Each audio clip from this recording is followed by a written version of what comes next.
Hi, this is Hung, author of the 5 Steps to Speak a New Language. First of all, thank you so much for all of your comments and your feedbacks on my last video. In that video, I have shared with you my story about how I was struggling for many years with my English and how I finally overcame it in just a few months. We have also talked about the opportunities you can get once you master your listening and your speaking skills. We talked about the working opportunities you can absolutely apply to all those multinational corporations out there looking for candidates in Asia. We talked about the learning opportunities. You have chances to learn from the best gurus in the world. The only thing you need is that you must be able to hear and understand what they say. We talked about the business opportunities. The business world is now flat, and you are free to join the global market. To search for a customer, your suppliers, your partners around the world. And today, by watching this video, you can understand more in details about how you can really master your English in a short period of time. Well, what do I mean by short period of time? I'm not talking about years. I'm talking about months. It might be 8 or 9 or 10 months. I can't say exactly how long because it also depends much on you. But some of my friends and my students were able to do it in 5 or 6 months. You're going to pick up one of the most important factors that determines whether you will quickly achieve your goal or will be struggling for many years with the language you want to learn. Let me start with a question. What do you think is the most important thing when it comes to learning a new language? Let's pause for a few seconds and really think about it. What do you think? Well, there's not a single answer for this question, but when it comes to language, most people must agree with me that vocabulary is at the top of the priority list. Without vocabulary, you definitely can't hear, you can't speak. You're still able to communicate a little bit without grammar or with poor pronunciation, but you can do nothing without words. Because essentially, language is formed by words and the way they're put together logically. But have you ever asked yourself how many words you will have to learn? Or how many words are there in English? I know that most people don't make this question because people just start right away without realizing how far they have to go and how long it will take to get to the end of the road. And that is not really good when you have a long journey. You'll be more likely to reach the target if you have a map in your hand, or if you can realize how far you're going to have to go. Now let me tell you, if you take a look at a dictionary, you'll find that an average one may contain 100,000 words. A bigger one may have 200,000 or 300,000 different words. And I have another question for you. How many words you can learn and remember each day? Given the fact that you learn them and then you forget them, right? You learn and you forget. So how many words you think you can learn and remember each day? Now let me assume that you can learn and remember 20 words per day. And this is not a bad number at all. To get 300,000 words, you're going to have to learn continuously in 15,000 days, which equals 41 years. Wow, it sounds scary, doesn't it? But just calm down. Don't worry, it won't take you 40 years to learn English if you know this one principle. It is Pareto principle.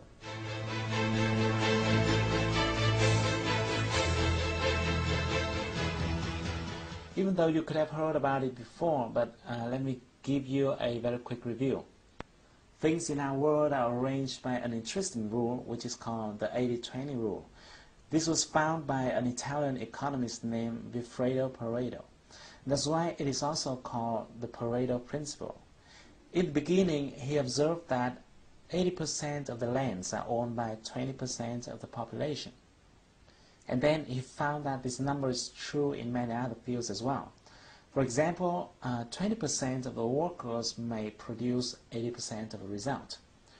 or 20% of the customers may bring in 80% of the revenue, or 20% of the features normally cause 80% of the usage, and so on.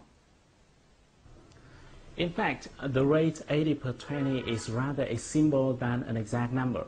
In many cases, it could be 90 per 10 or 95 per 5.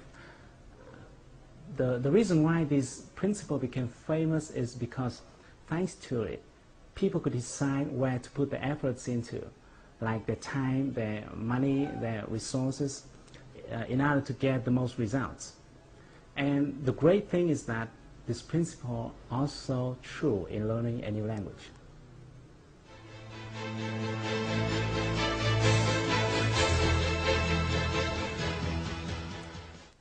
Even though the total number of different words in English may come up to more than 300,000 words, only a small portion of that number is used in daily life. As early as the 1930s, George Zip has found what people now call Zipf's law. He researched various languages, including English, and he found that each word has a different frequency of occurrence. In English, for example, the word "the" tops the frequency ranking with 7.5%, the word "of" following with 3.5%, and so on. Amazingly, just 130 words make up 50% of occurrences. Other studies show that Americans use somewhere from 2,500 to 3,000 most common words in their daily lives. The good news is that these 3,000 common words build up more than 95% of the content in any conversation, telephone call, email, or even books and newspapers. In other words, instead of learning more than 300,000 different words, you can focus on 3,000 most common words but still understand 95% of all conversations, emails, newspapers, and books. These most common words belong to what we call the core vocabulary. Some linguists believe that the core vocabulary should contain 4,000 instead of 3,000 words. Others think it should be 2,000. But to me personally, I think the exact number is not very important, because the bottom line here is that you will be able to master your new language by focusing on this core vocabulary. When I share this finding to my friends and my students, some of them ask me, what happens if I still want to learn every word because I want to understand 100% of the content? Well, if you have the same question, let me tell you the following 3 points. Firstly, I'm not telling you to stop learning after getting those 3,000 words, because once you mastering your core vocabulary and understanding most of the language, no one stops you from discovering further to enrich your vocabulary, right? The point here is, which side do you want to focus on first? Do you want to spend years focusing on 297,000 uncommon words to understand 5% of the language? Or do you want to spend a few months focusing on the 3,000 most common words to get 95% of the language? And secondly, another reason for you to focus on the core vocabulary is that in order to remember and be able to use a specific word, you will have to be exposed to that word at least several times. Many linguists believe that a person will need to get exposed to a certain word from 5 to 10 times to master it. And that's why it's not a good idea to spread your efforts unfocusedly. And finally, let me tell you, 95% is fine. It's fine. Think about it.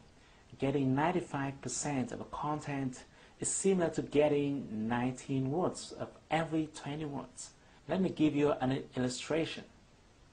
If you pick up a page from a newspaper or a book written in your mother tongue, like this one. This is a page I copied from VN Express, and then I tried covering one word every 20 words. Every 20 words, I covered one word. Let's try reading through it. Try it. Can you almost get the whole meaning? It is okay, right? That's why I said 95% is already fine. And if you notice, even when you're speaking in Vietnamese with someone living in another location, you may not understand everything if that person is using local glossaries. And what would you do if you don't understand one word or another? You would simply ask, what? Or what do you mean by, or things like that. It happens all the time in communication, even in your mother tongue. And in the last minute of this video, let me tell you my little secret. Actually, I don't know many words. I can't tell you exactly how many English words I know, but I'm quite sure that I don't know more than 300,000 words. But I can speak English quite freely, as you see I'm doing right now. I have no problem talking to my partners, negotiating deals over the phone or face-to-face. I have no problem reading documents, newspapers, books. I can watch movies without sticking my eyes into the subtitles. And you can do the same.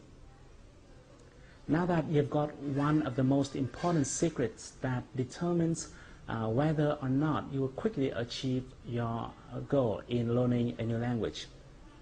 But we haven't talked about how you can actually get them. Which words are they?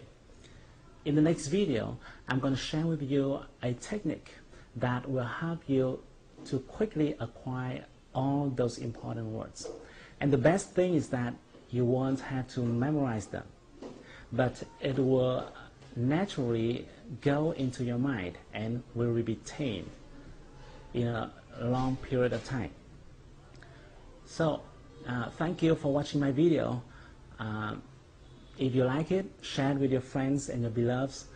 If you're using Facebook, just simply click the like button to share it with your friends. If you have any question, or even if you don't agree with what I'm telling you so far, feel free to give me your comments and your feedbacks. I'd love to hear them. So stay tuned with your inbox. I'm going to send you the next video soon. But until then, take action. Do something. Do something right now to improve your English. Because if you want to shine tomorrow, you've got to sparkle today.